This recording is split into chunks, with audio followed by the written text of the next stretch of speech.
PL das fake news. O texto substitutivo será apresentado hoje, segundo o deputado federal Lafayette de Andrada, relator do Marco Legal da Internet, aquele projeto de lei das fake news. Inicialmente prevista para ser votada no início deste mês, a matéria foi retirada da pauta na Câmara dos Deputados depois do governo não conseguir apoio necessário. O PL das fake news sofre resistência da maior parte da oposição.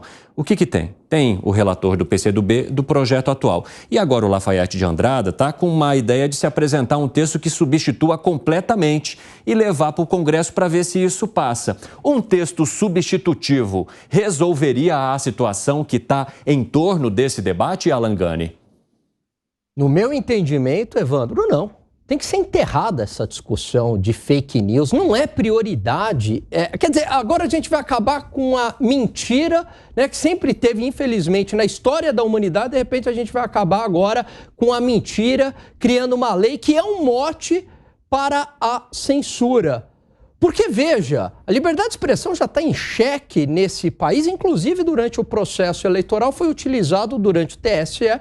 O TSE usou a seguinte expressão: uma inibição temporária. Quer dizer, foi reconhecida, de certo modo, a censura nesse país, que você não poderia, por exemplo, fazer menção a fatos, não era nem opinião. Você não podia fazer menção a fatos em relação ao presidente Lula, a relação dele apoiando alguns ditadores aí na América Latina, questões de corrupção. Então, a liberdade de expressão, ela já foi abalada no Brasil, já é uma democracia doente. E aí a gente quer colocar o quê? Quer colocar um projeto para regular ainda mais? O que o Lafayette de Andrada do Republicanos coloca? Os poderes públicos ainda não estão preparados para exercer suas competências nas redes. Isso é notório e por isso ele defende um projeto que possa debater isso com mais calma. Nem isso você acha que é necessário, Alan? Não, porque a nossa legislação ela já prevê isso, Evandro. O artigo 5º prevê que você tem a liberdade de expressão. É claro que nenhum direito é absoluto,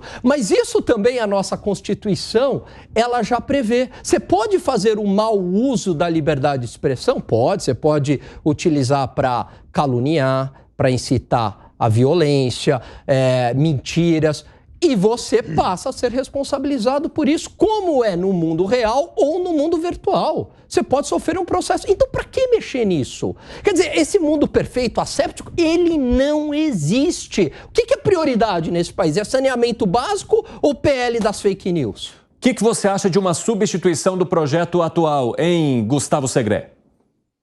Eu acho que esse projeto tem como objetivo tentar colocar alguma coisa no meio para evitar um mal maior, mesmo que, concordo com Alan, não é bom ter nenhum tipo de lei que restrinja a liberdade de expressão. E é curioso, Evandro, porque no manual do bom líder populista de esquerda sempre tem uma lei das fake news ou, no caso da Bolívia, por exemplo, lei da mordaça. Imaginemos o contrário. Vamos imaginar por um momento para que a nossa audiência entenda melhor. Eles são obrigados a assistir a gente.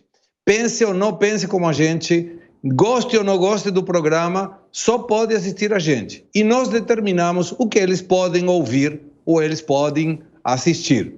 Isso estaria errado. Por isso é a liberdade. Eles podem escolher assistir a gente ou escolher assistir a quem eles gostem mais. Mas numa lei que determina o que pode ou não pode ser colocado, é um risco muito grande para a democracia, inclusive. E vamos ver como hoje funciona. Perfeitamente o exemplo que o Alan Gani mencionou. O próprio presidente Lula fez referência ao ex-presidente Bolsonaro com duas questões que claramente podem ser discutíveis. A primeira, absurda, que tinha morrido no Brasil 300 milhões de pessoas. Ou seja, estamos todos falecidos, só que não fomos notificados disso. E o outro, que ele estava utilizando uma mansão nos Estados Unidos colocada a nome de um testa de ferro. Isso, segundo o presidente Bolsonaro, era também uma fake news. O presidente Lula foi impossibilitado de falar isso? Não. Perfeito. Se o presidente Bolsonaro estima que isso é uma injúria para ele, aciona a justiça e a justiça determina. Ponto final. Mas o presidente estava em liberdade de dizer o que ele queria. E ele falou. É assim que funciona. Não, e eu defendo esse direito, por mais que o Lula falou uma barbaridade, uma mentira em relação a morreu 300 milhões de pessoas aqui, nem tem 300 milhões de habitantes, mas eu defendo que ele tenha o direito de falar essa barbaridade e caso alguém se sinta ofendido, que entre na justiça. Esse é meu ponto. O Piperno já está discordando e eu quero trazer até um ingrediente a mais para essa nossa questão, porque o deputado Orlando Silva, que é relator do projeto atual, não esse que substituiria, colocou hoje durante um encontro realizado aqui em São Paulo que quem faria a regulação no caso do projeto, e isso aí seria uma proposta a ser apresentada ao Congresso, seria a Anatel, a Agência Nacional de Telecomunicação. A Anatel teria a condição de fazer uma regulação de um projeto como esse, Piperno? Eu acho que não. Mas, de qualquer forma, vamos lá em relação ao que foi dito. Quando o Lula fala 300 milhões, obviamente estava se referindo a 300 mil. Aí sai lá um número a mais, enfim. Quando ele fala da mansão do Bolsonaro, o Bolsonaro tem todo o direito de ir lá e acioná-lo. Porque se sentiu, enfim, sentiu atingido.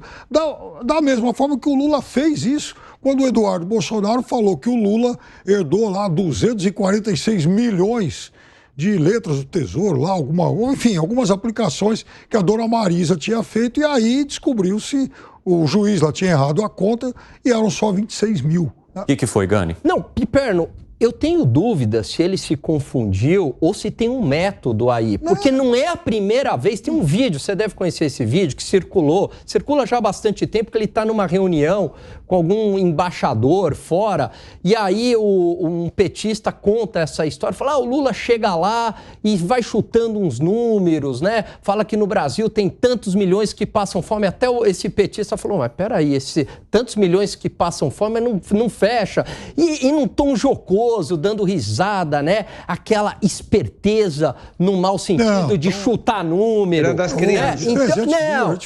Então eu tenho dúvida se o Lula não faz isso. A Marina falou que tinha um terço da população passando fome. Esdrúxulo e tal. Também. Um número tão esdrúxulo não é método. Vai chutando. Método é falar que não tem compromisso vai tomar vacina e virar jacaré.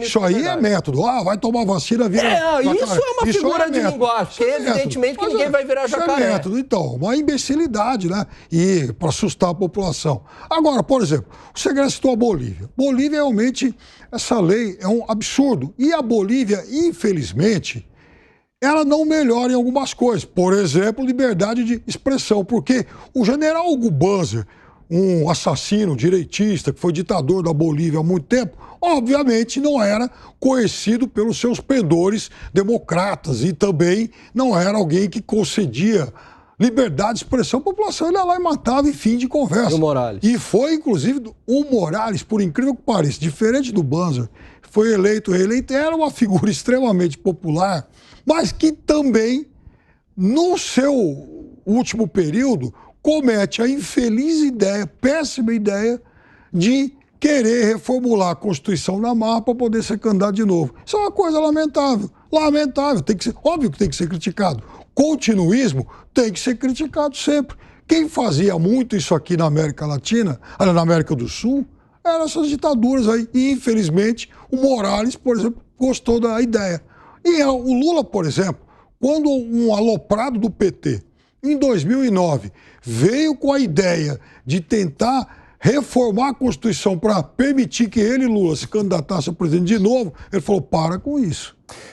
Ô Segre, por que você levantou a mão no meio dessa discussão, coçou a cabeça? Eu sei que você está à distância, então eu vou passar para você, porque você não está precisando quebrar o pescoço para olhar para esses dois hoje, então vai lá. Não, gente, começou bravo a situação hoje, o debate está... Isso que é bom. Nossa audiência gosta.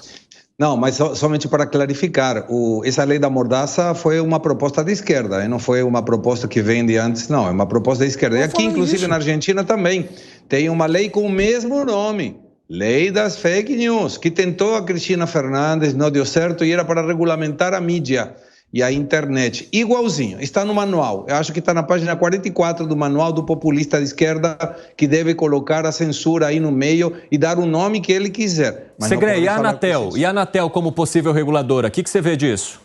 Não deve ter regulação, não tem que ter regulação, coloca o nome que quiser. Inclusive mais, vamos imaginar por um momento que diga a lei da fake news estabelece que o regulador é Evandro Cini, seríamos contra igual. Não pode ser subjetiva a colocação. E isso é muito característica de uma ideologia de esquerda e não pretende com isso atacar ninguém, Mas quando alguém... A esquerda não gosta de armas, então o que faz? Evita que todo mundo tenha. Aí gosta de que as pessoas tenham liberdade sexual, então todo mundo tem que ser liberal em termos sexuais.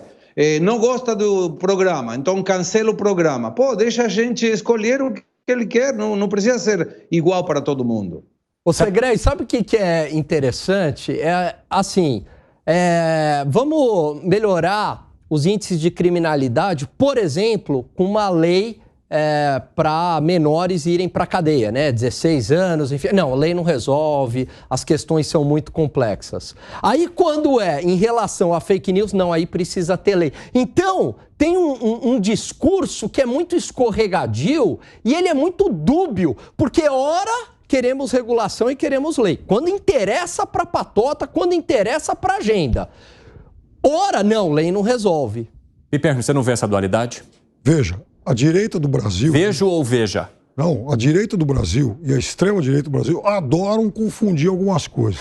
Adoram, até porque eles gostam né? Um está falando aqui da esquerda, agora ele vai citar os terrenos movediços. Esses terrenos movediços. Primeiro, eu sempre faço questão de lembrar que, se fosse para a gente estabelecer um ranking, um campeonato de quem permaneceu mais tempo exercendo ditatorialmente o poder aqui na América do Sul, a direita ganha de longe. Mas vamos lá, não vamos voltar tanto assim no tempo. Vamos sair da retrospectiva. Isso. Mas bota no mundo, Isso. Vamos fazer no mundo. Que não, a gente vive aqui na América do Sul. Mas vamos fazer no mundo. Então, vai lá. aqui na América do Sul, a nossa vizinhança, pelo amor de Deus. Primeiro, o projeto das fake news começou em 2021. Sim. Aprovado no Senado em 2021. Não tinha nada a ver com esse governo. O debate começou em 2020 e foi para 2021. Isso, aprovado em 2021. Então não tem nada a ver com o atual governo. Era aquela turma que já estava lá. Segundo, ele em momento algum prevê censura de coisa alguma. Isso que precisa ficar muito claro. Não prevê. Não prevê. Mas, Piperno, mas eu quero trazer para você. Quando um relator do projeto põe uma possibilidade de regulação da Anatel, isso não traz um ruído para essa comunicação que o governo quer passar de que não haverá esse tipo de controle? Eu acho péssimo você ter qualquer tipo de órgão controlador. Até porque a Anatel, ela não é inteiramente indicada pelo governo de plantão. Né? Mas a gente está falando de um relator que, inclusive, é de um partido apoiador do presidente Lula. Não, sim, mas o que eu estou dizendo é o seguinte: qualquer órgão controlador é ruim, mesmo sendo um órgão composto por pessoas com mandatos que já vêm de antes desse governo. Então, mas mesmo assim é ruim. Mas então esclareça para a nossa audiência qual seria a diferença do que se tem hoje quando não se coloca um controle. 5h27 da tarde, o pessoal da rádio vai sair para o intervalo rápido, a gente espera vocês. Bom caminho para quem está no carro, boa pausa aí para quem está em casa, mas voltem, por favor. Fala, Piperno. Primeiro, a questão econômica. O atual projeto, ele protege, de alguma forma, propriedade intelectual. Ou seja, se a Jovem Pan produzir um conteúdo e o Google ou o Telegram quiserem usar, eles vão ter que pagar. Então, Piper, vamos falar essa assim, projeto da propriedade intelectual. Isso, ok, vamos discutir isso. Agora, não venha com tirar previamente conteúdo. Aí vem a segunda coisa. Por que essa segunda coisa? Mas em algum momento você mencionou que você é a favor de censurar previamente alguma coisa aqui, Piperno? De jeito nenhum. Mas o projeto coloca isso. O projeto não censura. O projeto não censura. Ele não fala em censura, Alan. Mas ele não fala explicitamente. Essa é a onda. Ele não fala, vai haver censura prévia de aula. Ele não vai colocar explicitamente, mas coloca assim, as Big Techs tem... Fala, Segré. Vai. Só para descontrair um pouquinho, Evandro, que a coisa está agitada mesmo. É assim, é bom. Você sabe que nós fizemos um vídeo paródia com meu filho e colocamos no Pânico. E tinha direitos autorais, então isso foi levantado. Não foi possível ver esse vídeo na plataforma. Por quê? Pelos direitos autorais que menciona Alan Gani. E o que acontece para poder utilizar isso? Tem que pagar. Então já está estabelecido. Se não tivesse estabelecido, o vídeo poderia ter sido continuado a ser exibido. E não podia, porque tinha direitos autorais. Já existe essa lei. Segré, pode concluir o seu pensamento aí, porque o debate acabou impedindo que você concluísse. Vamos lá. Não, Não, o Piperno, claro. Desculpa, Segré. Não, eu concordo com esse exemplo que o Segré deu. No caso, por exemplo, de música, mais ou menos a mesma coisa. Enfim, a Jovem Pan, se quiser usar a música em algum programa, Sim, tem que pagar claro. direitos autorais, ok. Mas, por exemplo, hoje, eu fui lá, tinha lá uma história em nos grandes portais do Coronel Cid, que andou pagando contas para Michele Bolsonaro. Eu fui lá, colei o link e coloquei na minha conta no Twitter. O Twitter está pagando isso para alguém? Claro que não. Se alguém for lá acessar o Google e o Google oferecer esse trabalho intelectual feito por outro portal, o Google vai pagar? Hoje não paga. Se o projeto for aprovado, vai ter que pagar.